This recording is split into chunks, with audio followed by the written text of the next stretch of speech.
Bienvenue sur Lucien et Rébus, l'endroit où l'ombre dévore la lumière, où les vérités officielles se fissurent pour laisser place à des réalités bien plus troublantes.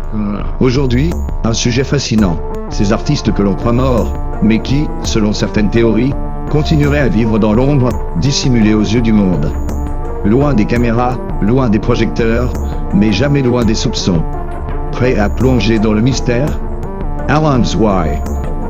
Michael Jackson, le roi de la pop, officiellement décédé le 25 juin 2009. Pourtant, des théories incroyables circulent sur sa disparition. Certaines s'appuient sur un personnage mystérieux, Dev.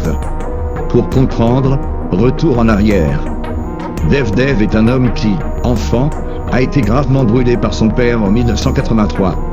Il devient proche de Michael Jackson, qui lui apporte du soutien moral et financier.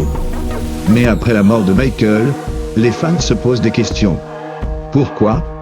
Parce qu'une interview télévisée de Dev sur CNN en 2009 trouble les spectateurs. Sa voix, son regard, sa gestuelle, ressemblent étrangement à ceux du roi de la pop. Certains pensent que Michael Jackson aurait pris l'identité de Dev pour fuir la pression médiatique et les dettes abyssales. D'autres parlent d'une opération de chirurgie plastique, orchestrée à la perfection, pour renaître sous une nouvelle apparence. Une théorie folle? Peut-être. Mais dans le monde des légendes, rien n'est impossible.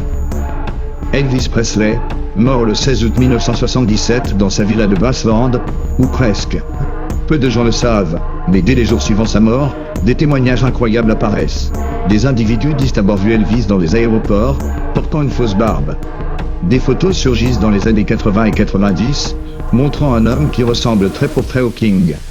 Et ce n'est pas tout, la tombstone d'Elvis à Graceland porte une erreur majeure. Son deuxième prénom est inscrit Aaron au lieu de Aaron.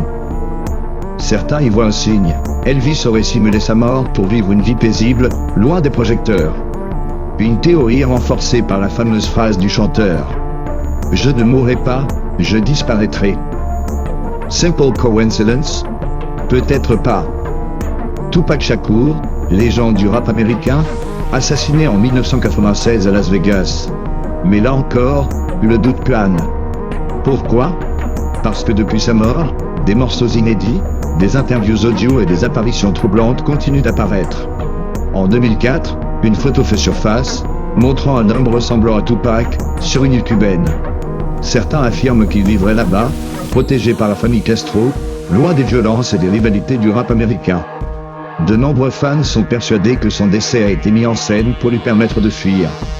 En témoigne son morceau Changes, où il disait déjà I'm tired of being poor, even worse I'm black. Tupac aurait-il orchestré sa disparition pour renaître ailleurs, loin des projecteurs? Jim Morrison, chanteur des Doors, retrouvé mort à Paris en 1971 dans une baignoire. Aucune autopsie n'a été réalisée, et le cercueil a été scellé bien trop rapidement. Des témoins racontent avoir vu un homme, ressemblant étrangement à Morrison, errant dans les rues de la Nouvelle-Orléans plusieurs années après. Morrison avait souvent parlé de son envie de quitter la célébrité, de se retirer dans l'ombre pour vivre comme un poète. Et si son rêve s'était réalisé? Kurt Cobain, icône du grunge, officiellement mort par suicide en 1994.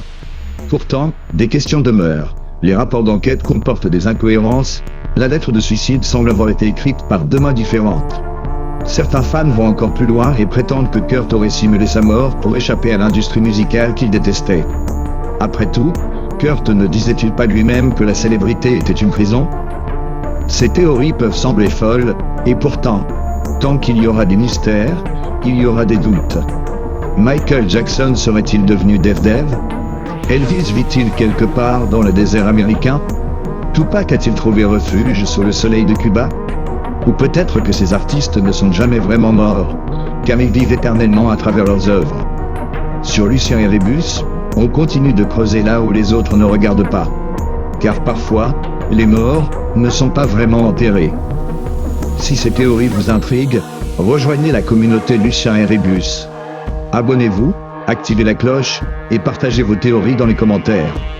Selon vous, qui a vraiment disparu, et qui marche encore parmi nous?